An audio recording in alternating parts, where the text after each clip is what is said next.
GIC की कक्षा 10 के प्यारे बच्चों, आपका गणित विषय की कक्षा में स्वागत है। प्यारे बच्चों, आज हम समांतर श्रेणी के nवें पद के सूत्र an बराबर a प्लस n माइनस 1 गुणा d पर आधारित कुछ उदाहरणों को हल करेंगे। आज का हमारा पहला उदाहरण इस प्रकार है। यदि किसी समांतर श्रेणी का चौथा पद 15 व सातवां पद 27 हो तो हमें वह श्रेणी ज्ञात करनी है। क्योंकि प्रश्न में श्रेणी अज्ञात है तथा श्रेणी का केवल चौथा पद दे रखा है और सातवां पद दे रखा है। श्रेणी के बारे में यह कुछ नहीं कह रहा, बल्कि हमें श्रेणी ज्ञात ही करनी है। तो ऐसी स्थिति में हम जैसा पिछले प्रश्नों में करते आए थे कि श्रेणी में से ए छांट लेते थे और दूसरा पद माइनस पहला पद या तीसरा पद माइनस दूसरा पद करके हम सारांतर ज्ञात कर लेते थे, वैसा इस प्रश्न में नहीं कर सकते हैं। इस प्रश्न को हल करने के लिए हम सर्वप्रथम मान लेंगे कि माना श्रेणी का पहला पद ए है तथा सारवंतर डी है। हमने मान लिया कि श्रेणी का पहला पद ए है तथा सारवंतर डी है। अब अपने प्रश्न पर लौटते हैं। प्रश्नानुसार श्रेणी का चौथा पद 15 है, यानी कि हम कह सकते हैं कि चौथा पद बराबर 15। अब ये चौथा पद होगा क्या? अब ये चौथा पद हम जानते हैं श्रेणी का पहला पद होता है ए, दूसरा पद ज्ञात करने के लिए उसमें एक डी जोड़ देते हैं, तीसरा पद ज्ञात करने के लिए उसमें एक और डी जोड़ देते हैं, यानी तीसरा पद हो जाता है ए प्लस 2d। इसी क्रम में अगर हम बढ़ते चले जाएं तो कोई भी पद ज्ञात करने के लिए हम क्या करेंगे, जो उसका क्रमांक होगा उससे एक कम डी ए में जोड़ देंगे। जैसा कि चौथा पद अगर लिखना है तो चौथे पद को अगर हम लिखना चाहें तो उसे लिख सकते हैं ए प्लस 3d। मान लीजिए ये 20वां पद होता तो क्या हो जाता, ए प्लस 19d। ठीक है, एन वाले सूत्र में अगर आप n का मान लगाएंगे 4 तो वहां से भी आपको a प्लस 3d प्राप्त हो जाएगा। इसलिए यदि हम चाहें तो सीधे ही लिख सकते हैं चौथे पद के स्थान पर a प्लस कितना 3d। ठीक है, और अगर आप जांच करना चाहें इसको तो ऐसे भी देख सकते हैं। an का सूत्र होता है a प्लस n माइनस 1 गुणा d। अब इसमें अगर n की जगह, यहाँ चौथे पद की बात हो रही है, तो n की जगह अगर 4 लगाएंगे तो कितना हो जाएगा, 4 में से 1 गया, कितने d, 3d। ठीक है, तो आप चाहें तो डायरेक्ट भी लिख सकते हैं। आपने लिखा चौथा पद बराबर 15 और अगली लाइन में ही सीधे लिख दिया a प्लस 3d। इसका अर्थ ही है चौथा पद दी गई श्रेणी का। तो a प्लस 3d बराबर 15 से हमें एक समीकरण मिल गई। अब इसी प्रकार यदि प्रश्न का हम पुनः अवलोकन करें तो हम ये देख रहे हैं कि यहाँ सातवां पद 27 कह रहा है ये, तो हम लिखेंगे पुनः प्रश्न से सातवां पद कितना दिया है, 27।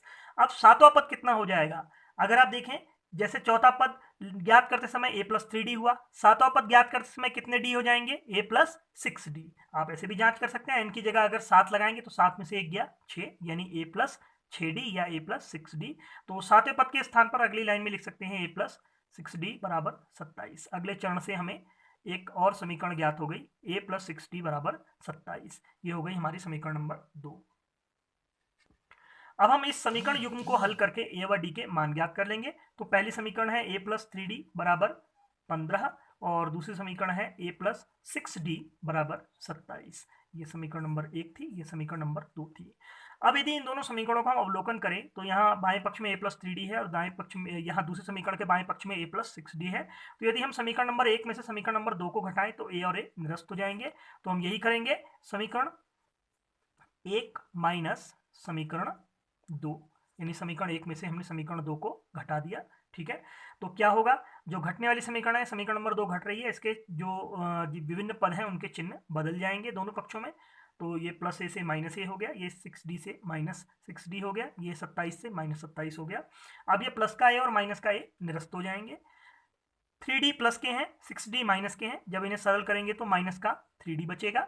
और ऐसे ही यहाँ पर माइनस के 27 में से प्लस के 12 घट जाएंगे, यहाँ प्लस के 15 घट जाएंगे, तो यहाँ बचेगा माइनस का 12।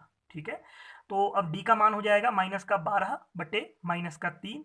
तो माइनस से माइनस चिन्ह कट गया, 3 से 3 चौका 12। तो d का मान हमें ज्ञात हो गया, यानी कि सारवंतर ज्ञात हो गया 4। अब इस d के मान को किसी एक समीकरण में रख लेते हैं, समीकरण 1 में ही रख लेते हैं। समीकरण 1 से समीकरण 1 क्या कह रही है कि a प्लस 3d बराबर होना चाहिए 15। तो इसमें a की जगह a ही रहा, 3d यानी कि 3 गुणा d यानी कि 3 गुणा 4 बराबर 15। तो ये हो गया 12 और a प्लस 12 बराबर आ गया अगले चरण में 15। तो a का मान कितना हो जाएगा, 15 माइनस 12 यानी कि 3। तो प्रथम पद भी हमें ज्ञात हो गया है, श्रेणी का कितना, 3। अब प्रथम पद भी हमारे पास है, सारांतर भी हमारे पास है, हम आसानी से श्रेणी को लिख सकते हैं। पहला पद a हो जाएगा कितना, 3। यहाँ पर थोड़ा सा एक रफ आइडिया ले लेते हैं। पहला पद हो जाएगा 3।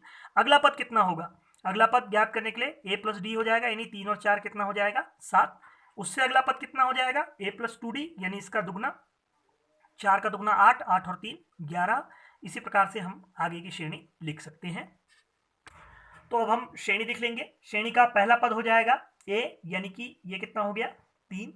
दूसरा पद होता है a प्लस डी, यानी ये हो जाएगा 3 प्लस डी की जगह 4, 3 प्लस 4। तीसरा पद हो जाएगा a प्लस 2d, यानी 4 का भी दुगना, तो 3 प्लस 2 गुणा 4। और चौथा पद हो जाएगा, वैसे चौथा पद दे भी रखा है हमको 15, लेकिन अब इससे ज्ञात कर लेते हैं। चौथा पद होता है a प्लस 3d, यानी a 3 हो गया एक ही जगह, प्लस 3d, यानी कि 3 गुणा 4।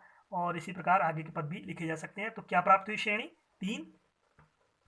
अगला पद कितना हो गया इसका? अगला पद हो गया 3 और 4 7, ठीक है। इससे अगला पद कितना हो गया? पहले गुणा हल होगी, 4 दूनी 8 और 3 11। उससे अगला पद 4 तियां 12 और 3 15, ठीक है। तो इस प्रकार हम दी गई श्रेणी को लिख सकते हैं, जितने पद तक चाहें उतने पद तक।